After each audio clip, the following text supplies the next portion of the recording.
I was looking for my glow sticks. Yeah, the Do call they on still make me. those? I've seen them. It's been a while. Anyway, how are you? Hey, I'm what I want to just kind of start our conversation with I guess more of an acknowledgement that we are aware of the news headlines of what's going on between Iran and Israel. And it's interesting because I realize a lot of times we sit very comfortably in the US and we think, oh, that's going on over there. And but it certainly is top headlines and we're watching this transpire or go on in another part of the world. And I was thinking about it over the weekend, like, man, we've got agents from Iran in our organization. We've got agents from Israel in our organization. We've got a very diverse group of people that we're all in business with. And it's really more of just a place of empathy and sympathy and understanding at this moment. And I also, as a leader, asked myself the question, what's this mean for us? And outside of the political ramifications of what that could mean, I specifically am asking myself, what's this mean for real estate? Um, and I think certainly oil is directly or indirectly relates its to the price of oil shows up inside of the real estate market. So I think we're going to watch that. I also think it could put pressure on mortgage rates to come down in the future too. So we're watching it, but I didn't want to start a call today and act like nothing's going on because I certainly am very aware of something's going on. I don't know that we have a lot of uh, answers around it. It's just an awareness or an acknowledgement. Jason, any thoughts? Yeah, I mean, everything that is going on, I think we have to acknowledge because it does have impacts on people that we know, and it creates a additional layer of being able to have empathy for people and understanding where they're coming from. Yep. All right. Well, that being said, happy to have any conversation with anybody, but we're to be determined on what it means specifically for the real estate environment. We'll see in the next couple of weeks, I would assume. In other news, um, let me pull it up here. This was kind of crazy over the weekend. So, if you don't know who Robert Revkin is, he's the CEO of Compass.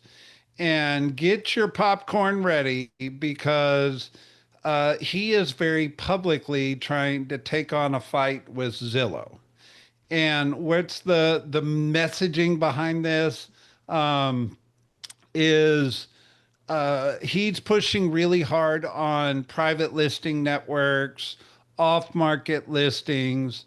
Zillow, on the other hand, is pushing back, saying if you take a listing and you market it pre MLS, we're not going to let that listing show on Zillow.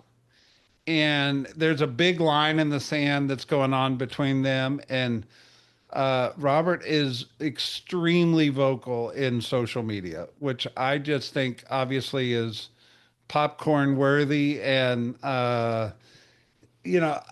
here's my thoughts on this: is Zillow's powerful, and we have a love hate relationship. I see somebody commented Zillow, bleh. Um, but you have to recognize that Zillow has the lion's share of the consumer eyeballs in the digital media space of real estate. Two, whether we love it or hate it, we have to recognize that. And I just think it's quite interesting to try to take on Zillow, certainly in a public space like this. And it's just an awareness. Pay attention. We'll see where it goes. Um, but basically, what you need to know is if you were to take a listing and put it into a off-market uh, public advertising forum, And if Zillow will actually blacklist that listing from going on Zillow forever. And it is a line in the sand that both Zillow has taken and the brokers that are pushing on these private listing networks are trying to take. And my opinion is Zillow will win this battle, but we'll see. Make sense? Fun news media circles. Rick Hale, what's your opinion? Do you see that? Yeah, I mean, the short answer is I'm always about what's good for the consumer. And I think it's funny that they're claiming Zillow is anti-consumer when historically I've always felt they were anti-realtor. They were frenemies. They pretend to be. Yeah. And so I always felt like they were actually fighting for consumers to get more access to information and access to realtors and, competitive environments that don't necessarily favor our tribe. So it's fun to watch. I think it's interesting that they've taken that stand. Early in my career, there were companies that literally touted their value prop as we get listings before they hit the market because we're XYZ agency and we've been around for 85 years and people, we have a network and I've never seen evidence that proved other than supply and demand and making a buyer feel like there's, only have a short fuse for opportunity to buy something. I don't think it ever favors a consumer not to create mass awareness around a listing. So Yeah. it's interesting. There's a lot. I should It's have probably interesting. just said, I agree with you. You don't have to agree with me. The whole point of this is opinions. All right, let's hit the number. So, Fulton County, 1,100 on the dot, active new listings hitting the market. Um, let's talk about this for a second. So, 1,100, that's a pretty good big number. Um, Angela, there you go. Thanks for muting, Angela. The 1,100 is a pretty big number. What's interesting, if you go back to March, we were taking 1,000, 1,100, a little over 1,000, 1,100, 1,000, 1,200 in April, 1,100, 1,180. We took 1,200 last week and we took 1,100 this week. Um, my thoughts are like, and that's still a real big number pretty far into the summer, where new listings typically try to hit the mark by May, usually in a normal year, and that new active listing number slowly tapers off the further we get into the summer sometimes. And yet we're still seeing a big number hit the market every week. And what do you think about that? Well, I think the last time that I was on the call with you, you talked about how the market had shifted back a month because of the tariffs and everything in April. And I think that that's what we're seeing. Yeah, I think we're pushed into the year, Yeah. further into the year. One of the statements that I want to make, and I'll talk to you a couple times with different data points, is I believe we're going to have a better than good third quarter. I believe everything got pushed into further into the year. Normally, third quarter is a good quarter, but I believe we're going to have a pretty strong third quarter this year from what I'm seeing. And just keep that in your head as we're going through these numbers and tell me if you agree or disagree. But 149 went under contract in the last 7 days in Fulton County. You go back to March, 130 went under contract, 125, 130, 150, 167, 150, 128. We're at 149 in the middle of June. Mhm. So same kind of level we were seeing in March, which I'll admit is not on fire flying off the shelves. And I think most of the agents don't believe the market's on fire either. Yet there's still really healthy amount of contracts going or amount of property going under contract every week. Now, if you were on our call last week, Atlanta has the top spot for canceled contracts. or contracts that are falling out. So there's certainly that conversation of bulletproofing the transaction, but it looks good. Fulton County currently has 261 in the pending status, and they closed out 267 in the last 7 days. What do y'all think of these numbers? I'm an optimist and feel, steady Freddy beats massive swings, and uncertainty is what drives consumer confidence or lack of. I think the have to buyers are buying, and the want tos, it depends on the house and the circumstance, and they're more willing to cancel a contract because of a few things on an inspection report. Yeah. Jason, any thoughts?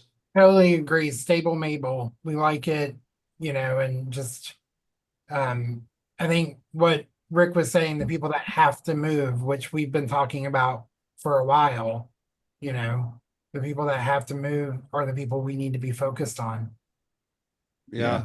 I will say if you've been around Keller Williams for any length of time, we do what's called a behavior analysis. And one of the points on the behavior analysis is your level of optimism. So, full disclosure, Brett has a higher level of optimism, and there's probably some skepticism or realism that people rank in that. So, maybe you agree or disagree, but I just think the numbers are telling a story that we're pretty optimistic about third quarter.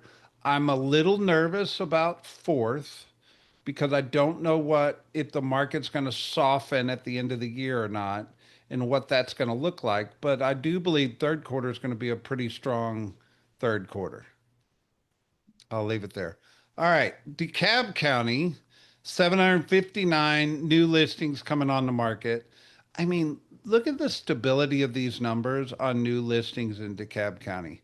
They're almost equal every single week for 7 weeks in a row, which to me is a stability factor. 100, my magic number in DeKalb is when 100 properties go under contract in a week, we're hitting a good volume mark.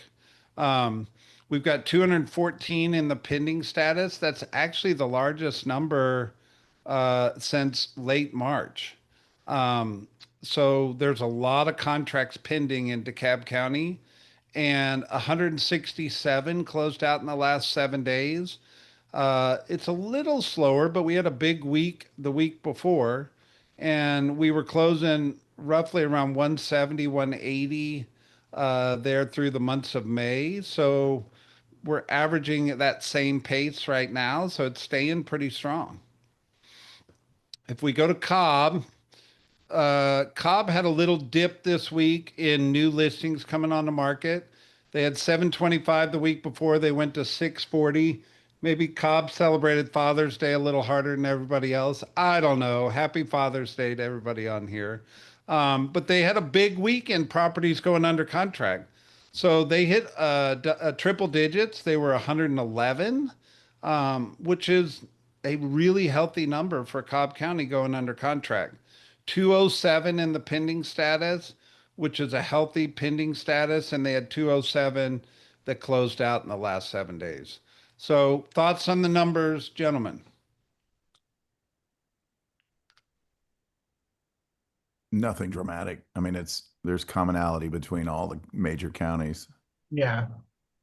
All right. That means there's opportunities no matter where you live. That's what I see. And are you getting your unfair share? There you go. All right. So, Housing Wire, this article came out on Saturday, and it said purchase applications are up 20% year over year this week, as in last week. So the people going and applying for mortgages is 20% higher at this time of year than it was a year ago. That tells me consumer confidence is on the rise. It also tells me that the next 90 days should be fairly strong because people are out applying for mortgages. And it gives me an optimistic view that the the headline of this article is elevated mortgage rates aren't discouraging home buyers. I think the rate conversation, we always talk about, I always use the analogy of the gas prices. Like everybody gets upset and then next week they're buying their gas like they normally do. Mortgage rates are going to have the same effect. It just takes a little longer. I feel like the consumer has warmed up to the rates are what the rates are right now. And that's a positive thing for our industry. We're not fighting the conversation or the scripts or the objections of, oh, I'm going to wait for rates to come back down. We're not fighting the objection or the script of, man, I don't want to sell my 3% interest rate house and move up. I'm not saying it's 100%, we're not fighting that, but it's coming down in intensity. Any thoughts? I, Logan presented to us in Dallas, and at that time when he was talking, he said, the week prior again was the largest year-over-year increase that he had seen in a long time for mortgage applications, not, you know, approvals and what have you. I think what I get from this and listening to his podcast is I think the consumer is starting to go, is it, instead of going, when's it going to get better? They're thinking, is it going to get worse? And I think that might be pushing people into that I need to do this and we need to do it now. Yeah, the Okay. skill set of your conversations have to be based on skill-based narratives or ways to approach this in a way that create a path to the mindset connecting to affordability. Is this a good fit because it fits inside the paradigm of my economic capacity? And if that's the case, the rate's largely irrelevant. And I love the saying someone coined back, I don't know, probably a year ago, date the rate, buy the, marry the home. If the rates do drop, you always have the capacity to refinance. The question is, at the current rate, in the current condition and scheme we're in, is it affordable? And is it going to meet your family's needs and create excitement around your transition? I And think our friends Sherry, in the mortgage industry, Rick, usually quote 1% drop. So if you were to take a 7% interest rate today, if they go to 6%, it's worthy of a refinance, right? Sherry had her hand up. Did you see that? Yeah, Sherry, you have a question? Or are you giving us the high five? It's a high It's five. probably a high five. All right, moving Your on. comments were that good. There you go. All right. So the price cut picture is changing as home listings rise and buyers gain leverage. So a couple comments on this article. So I want to talk about price cuts. So are we seeing an increase in price reductions? 100%. Is it the right conversation to be having with sellers right now? 100%. Does that necessarily mean that we're seeing price depreciation? No. And here's how I would explain it. So if a house, Jason, if you had a house that in June 2024 would have sold for $500,000 and I listed that house in May for 550 and I do a price reduction to 525, it doesn't mean that prices went backwards because prices are compared to what the house would have sold to a year prior. And it could be a strategy to get a price reduction if I were to do a CMA on that house a year prior. So if I came to you as my seller and said, "Listen, can we need to have a conversation around price reduction and I want to show you something. This house at June 2024 was worth $500,000. Right now we're on the market for 550 and I'm recommending we drop the price to 525. And I just want you to know you're actually still in a price appreciation from what it would have sold a year ago. So they don't feel like they're losing because most of them feel like they're losing when they're doing a price reduction. Yet if you position it around what the house was worth a year prior, they're still winning in that conversation. And just because we're seeing a big increase in price reductions, it doesn't necessarily translate. It will at some point, but it doesn't necessarily translate to price depreciation. What do you think of that? Oh, 100%. I think this is something that we need to have a conversation about because people think that the general consumer thinks price reduction equals price depreciation. And that is not the case. And that is a perfect opportunity for you as the agent to establish yourself as the real estate expert and the economist of choice, explaining that. 100%. And And then I the would, second part, go ahead, Ray. all I was going to say is that we're probably not, from what I see and the data suggests that, this isn't the time to overprice a home. This is the time to right price it competitively and cosmetically. It'll still sell quickly and you'll get top dollar, maybe competing offers. But the days of Yes. picking a price and then, somebody delivering a rainbow response that's, just, like a lottery ticket, those days seem to be fewer and farther between. Yeah, and Richard put in the chat, at what point do we consider particular markets in a price depreciation? You got to run the numbers because it's going to be very different based on price level and area. But price appreciation or depreciation is a factor based on what the home was worth a year before. So you got to probably get specific on it. Do we think we're going to see some price depreciation? Yeah, there's going to be some pockets that are going to show some depreciation at some point in the future because the second part of this article talks about buyers gaining leverage. Look, buyers gaining leverage has a multifaceted answer to it. One is price. Can they be more aggressive on negotiating price? That's probably an accurate statement right now. We're moving to a balanced market. Buyers have more power at the negotiation table. But what I'm also seeing, and when you dive into the Chartmaster stats, we're seeing buyers get more concessions than they have in the past. So what's crazy is let's take that $500,000 home.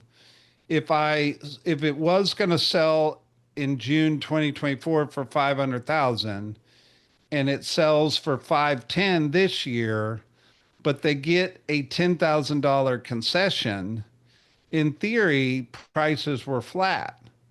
But the MLS is going to show that there was price appreciation because the concessions were greater. So it's a multifaceted kind of formula that isn't a perfect formula.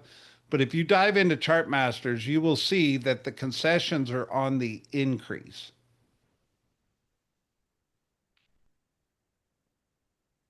All right. This one is interesting to me. So open door, translate open door to the get a guaranteed offer on your home strategy. The Open Door company was in jeopardy of being delisted from the NASDAQ stock market. And so they're cutting costs because they're not very profitable. And if you look at this chart down here, they're on a downward trajectory in terms of profitability and cash.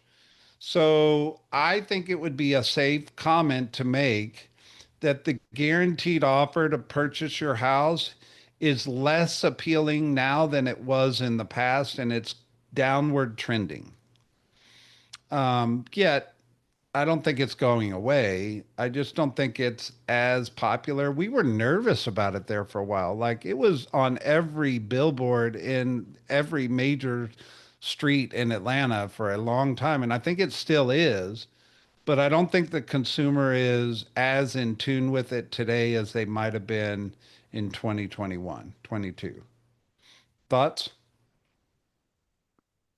That Yeah, model works best in an appreciating market. It's that simple. And I don't think I don't think they can be as aggressive in their acquisition, of opportunity They just have to be very selective, and that means they're probably going to see a significant hit on volume, which is why they're having to make significant cuts in cost.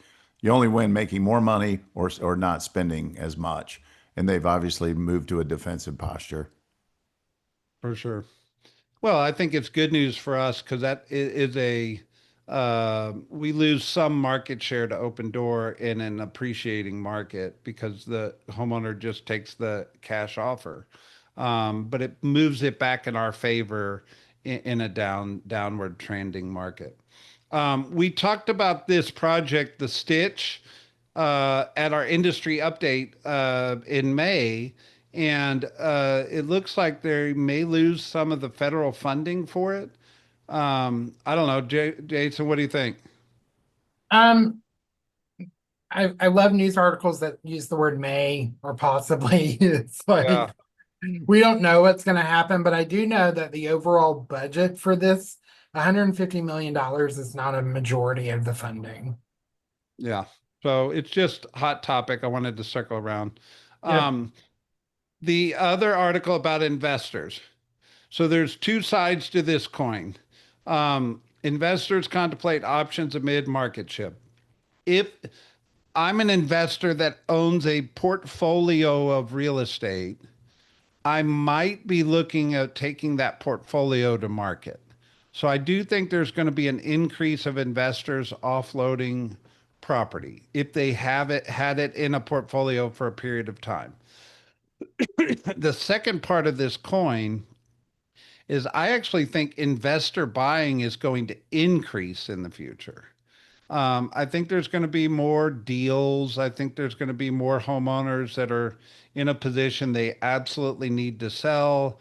They're going to give up some of that equity that appreciated over the last 5, 7 years. Um, and I think the investor market will start to offload if they're big investors, institutional investors. But I also think the smaller investors are going to see this as opportunity and push in to the market going forward. Rick, you've been around, you were an REO guy back in the day. I mean, you've seen it come and go, hot, cold. What do you think?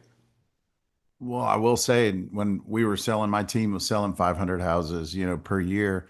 I'd say 85% of them were to investors and portfolio purchasers. So they're holding a tremendous amount of volume in our city. And I think if I were in their shoes, it would be smart to sell off a few select homes in areas that are more vulnerable to market shifts and capture some of that gain while the market's clear. I don't think anyone's arguing that the idea that there's a higher potential that the market slips than skyrockets. And so to me, I don't know that it's an unwise move. The only question then becomes, every time they sell, they create a new benchmark for value. So the last thing they want to do is flood the market with inventory and create an excess supply, which again creates, compression on pricing. So but to eke out a few in choice markets, it makes perfect sense. And they do have enough volume that it could impact our overall market. Yeah. All right. Last article. Here's what top real estate agents do that struggling agents don't. Here's what I would do with this article. We post all these articles in Circle every week. I would print this article down and fact check against your business model. So, for instance, step number one, they lead generate every day. Do you lead generate every day? They build a personal brand. Are you focused on building a personal brand? They prioritize reviews and referrals. Is that part of your business model? They invest in coaching, training, and masterminds. Are you engaged in that? I would just take this as a roadmap of this is a model for top producers, and you can grade yourself against this. The other one is they build momentum in slow seasons. The entire shift book talks about if you can maintain or grow market share in a down market, you have an exponential factor when the market turns around that you grow. And that's speaking to right now.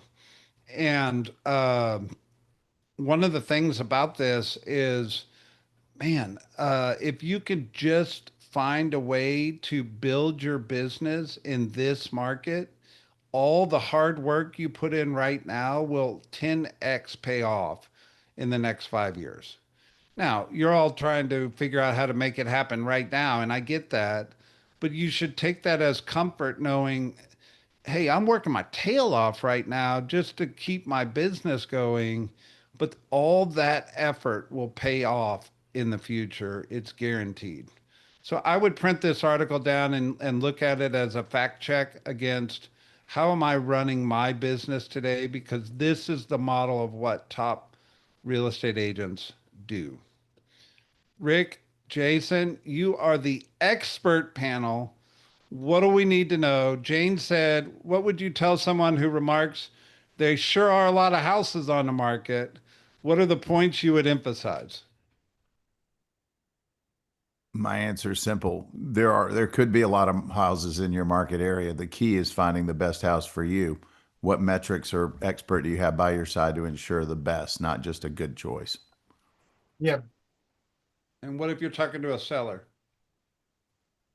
This is the time to be hyper competitive. And this is where nuances of the industry come, that's where your real value lives, is being able to differentiate and create a competitive edge in your marketing that attracts competing buyers.